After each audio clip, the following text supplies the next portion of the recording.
Imagine standing in your kitchen at 6 a.m. You've got a burnt piece of toast in one hand, a mismatched pair of toddler socks in the other, and you suddenly realize you are entirely the captain of this ship. There is no one to tag in, no one to hand the burnt toast to.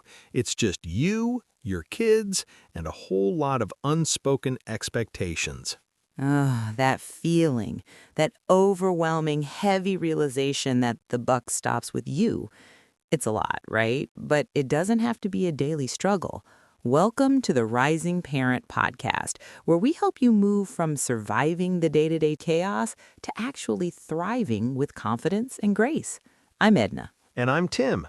Today we are diving deep into a topic we get asked about constantly from our coaching clients.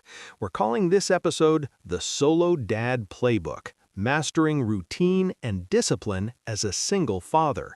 We are talking strategies for single fathers, whether you're fully solo, a divorced dad, or navigating a complex co-parenting dynamic. Absolutely. And before we jump into the deep end, just a quick reminder to our listeners, we drop new episodes of the Rising Parent Podcast every single Monday and Friday. So whether you're commuting, folding a mountain of laundry, or hiding in the pantry with a cup of coffee, we're here with you twice a week. Let's get started.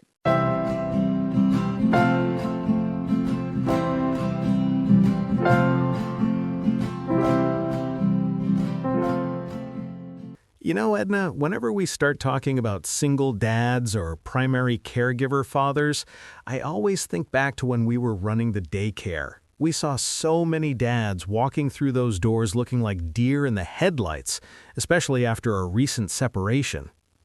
Oh my gosh, yes. Do you remember the dad we worked with? Let's call him Marcus for privacy reasons. Oh, right, Marcus. Yeah, he had his little girl. She was, 3 at the time? And I just remember him standing in the hallway during drop-off, gripping her tiny Elsa backpack like it was a life preserver. He was newly divorced, newly navigating a 50-50 split, and he just looked at me one morning with these incredibly tired eyes and said, "Edna, how do I get her to sleep without just driving her around the block for an hour because I am so exhausted?" Yeah, I remember that, and it's such a common thread, right? Society, historically, hasn't really handed men the household management and emotional regulation playbook. So when a dad suddenly finds himself as the primary caregiver, or even just managing a household entirely on his own for his half of the week, it's like being asked to fly a plane while you're still building it. Exactly. And we've coached thousands of families over the past 2 decades, and the men we work with are so eager to get it right. They want to be present. But there's this enormous pressure, which kind of brings us to the first big hurdle we see, the emotional shift, the identity crisis of becoming a solo dad. Right, because you're not just managing the logistics, packing lunches, doing laundry, figuring out the school pickup line. You are also managing your own grief, perhaps the fallout of a divorce, and your child's big feelings about the transition. Mm-hmm. And Tim, you've done so much work with our coaching clients on this specific behavioral piece. When dads feel that guilt, maybe guilt that the family unit looks different now, how does that usually manifest in their parenting? Oh, it's the classic Disneyland Dad syndrome. I see it all the time. We had a coaching client recently. Let's call him Greg. Greg came to us because his 7-year-old son was having explosive meltdowns every Sunday night before going back to his mom's house. Oh, Sunday night transitions are so tough. They really are. But as we dug into Greg's weekends, we realized that Greg felt so guilty about only seeing his son on the weekends that he completely abandoned all boundaries. It was pizza for breakfast, no bedtime, endless screen time, trips to the arcade. He was just trying to buy happiness and avoid conflict because his time with his son felt so limited and precious. Right, because setting a boundary means your kid might get mad at you, and when you only have them for 48 hours, you don't want to spend 3 of those hours in a standoff over brushing teeth. Exactly. But what Greg didn't realize, and what we had to help him see, was that by removing all the boundaries, he was actually making his son feel less secure. Kids, especially kids going through a major life transition like a divorce, desperately crave predictability. The lack of discipline wasn't a gift, it was actually causing the Sunday night meltdowns because the child's nervous system was completely unregulated from a weekend of chaos. Wow, yes, unregulated nervous systems. That is my language right there. And that ties perfectly into the second major part of the Solo Dad Playbook, routines. And I want to be careful here because when we say routine, I think a lot of guys immediately go to like military precision, oh 700 hours, consume oatmeal. Hey, whatever gets the oatmeal in the bowl, right? I used to be the spreadsheet guy, remember? Back at the daycare, I had those color-coded clipboards for everything. Oh, don't remind me. You and your clipboards. But that's the thing. You don't need a rigid, inflexible schedule. You need a rhythm. There is a huge difference. A schedule says bath time is at exactly 6:15 p.m. A rhythm says after dinner, we play a quiet game, then we do bath, then we read a book, then sleep. The sequence is what matters, not necessarily the exact minute on the clock. That sequence is everything, especially for single dads trying to establish a new normal. Absolutely. Let me give you an example from my sleep coaching side of things. We worked with a single dad. He had twin boys, 4 years old, and his biggest struggle was the mornings. It was a disaster. Yelling, crying, lost shoes, the whole 9 yards. He felt like a failure by 8 a.m. every single day. Which just ruins your whole workday. You go into the office carrying all that residual stress. 100%. So we looked at his morning routine and realized it wasn't a rhythm, it was just a chaotic reaction to the clock. We helped him implement what we call the launch pad method. Oh, I love the launch pad. Explain that for the listeners. So the launch pad is basically preparing everything the night before and putting it in one dedicated spot by the door. But here's the key for solo dads.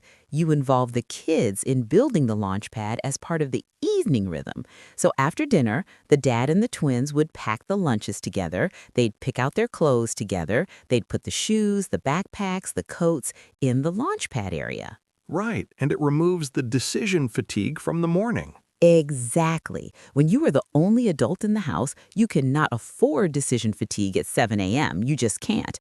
By shifting the logistical heavy lifting to the night before, Davis' mornings transformed. The twins knew the sequence: wake up, eat, get dressed from the pre-selected clothes, grab the bag from the launch pad, go. It gave the dad a sense of mastery over his household, which profoundly boosted his confidence as a single dad. That confidence piece is huge, because when you feel out of control of your household, your kids sense it. They act out. And then we get into the discipline challenges.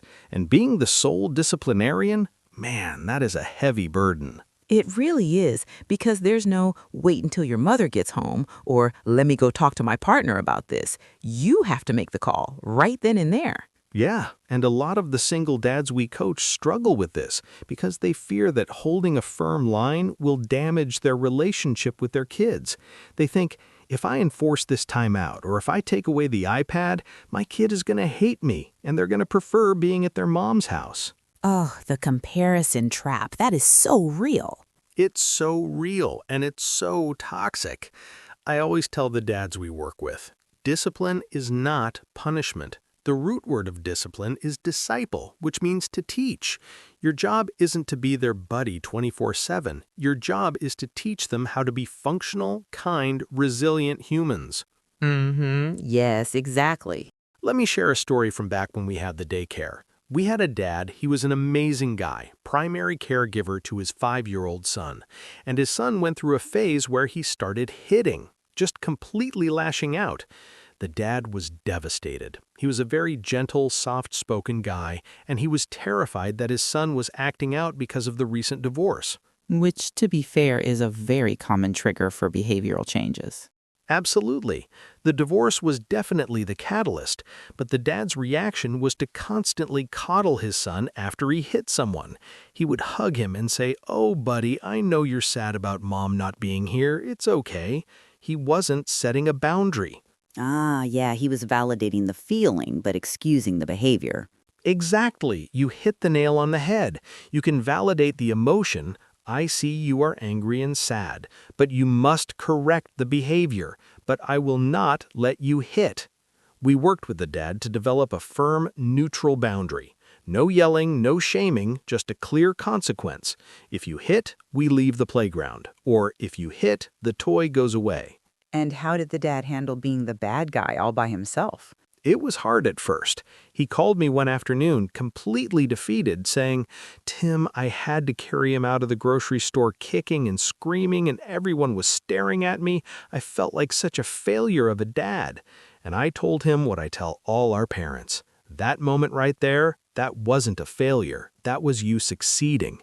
You held the boundary. You kept him safe. You taught him that the rules don't disappear just because it's inconvenient.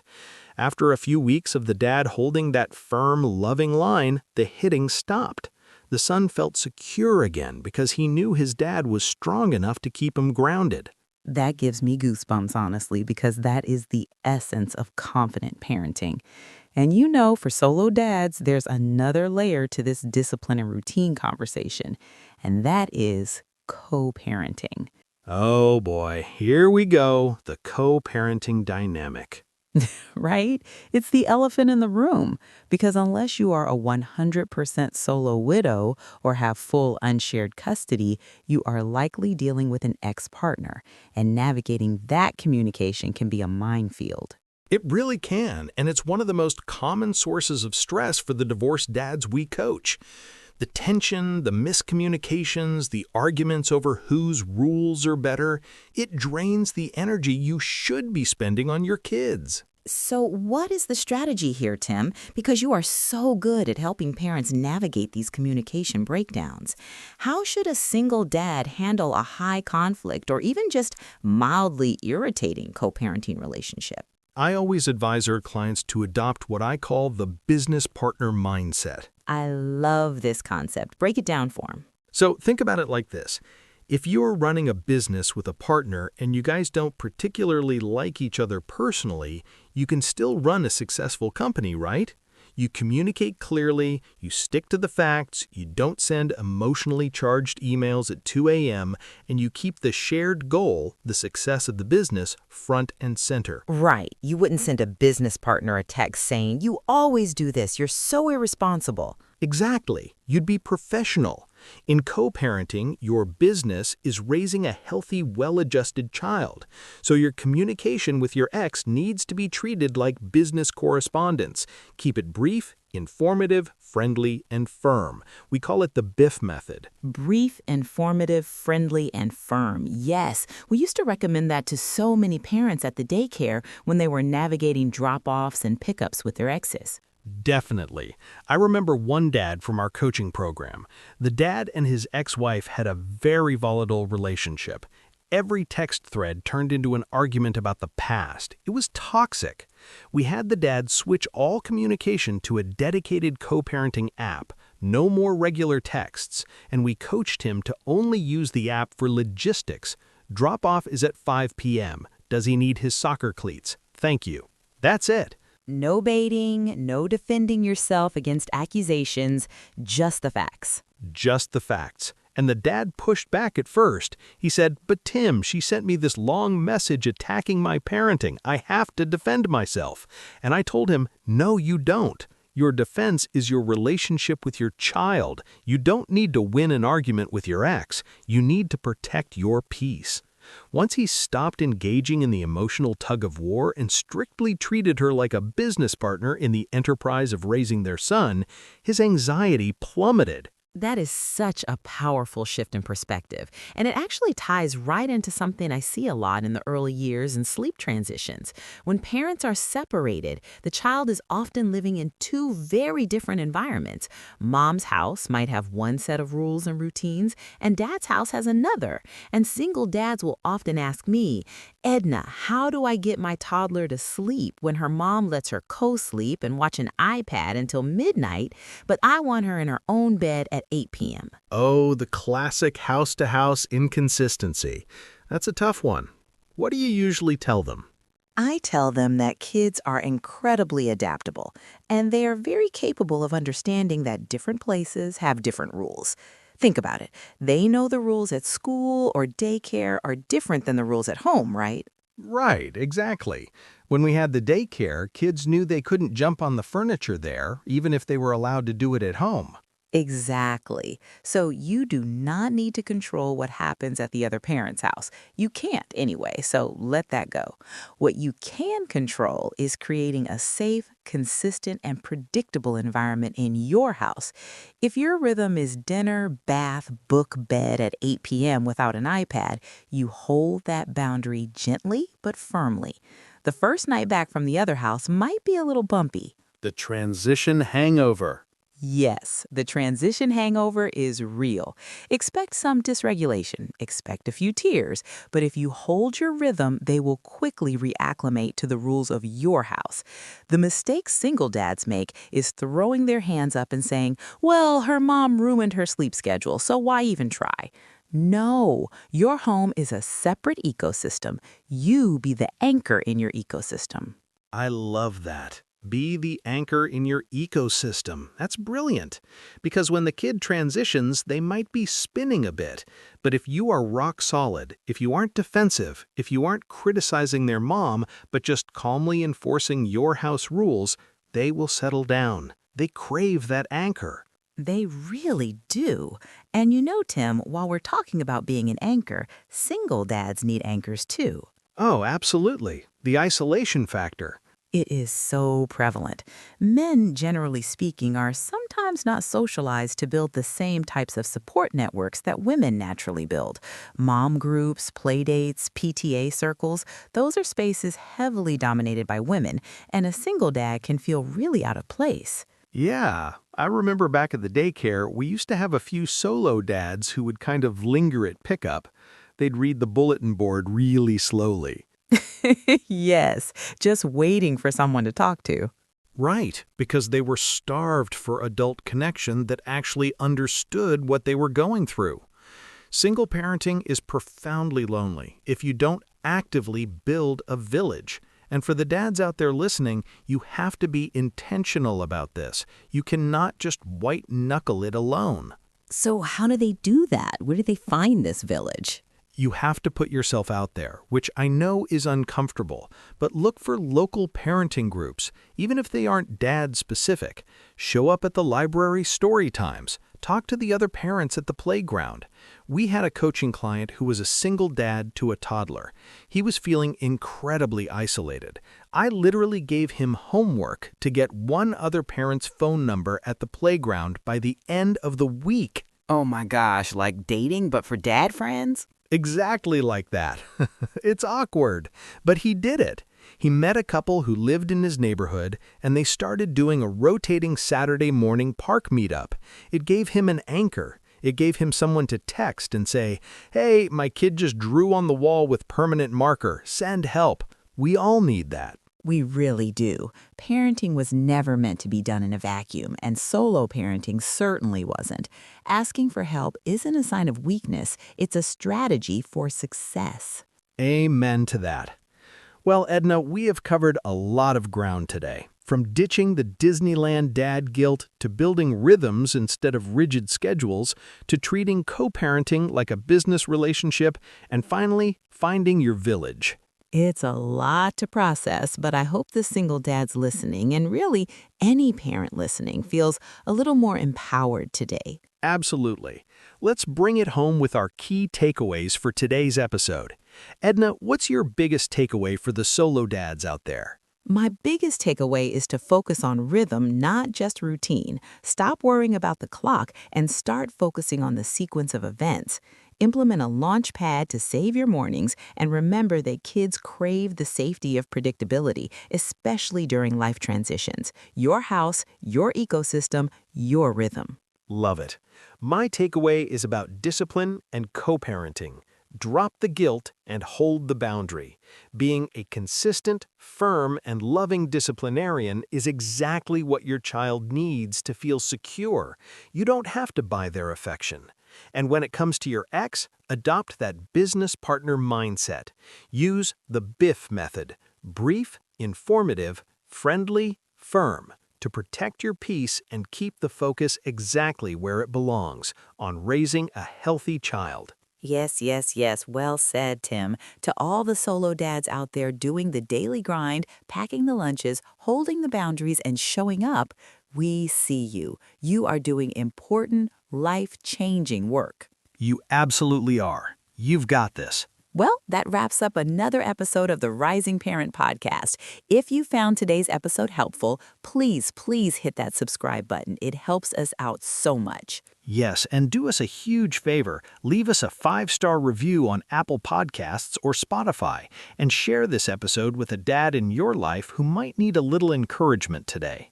And don't forget to visit our website, risingparent.org. And hey, we want to hear from you. A lot of our best episodes come straight from our listeners. You can absolutely request an episode topic. Just go to risingparent.org/podcast and shoot us an episode topic request, and we will literally make an episode just for you, answering your specific questions. That's right. We are here to serve you guys. And remember, we drop brand new episodes of the Rising Parent Podcast every single Monday and Friday. So we will be right back here in your ears in just a few days. Until then, give yourself some grace, trust your instincts, and keep rising. Catch you next time.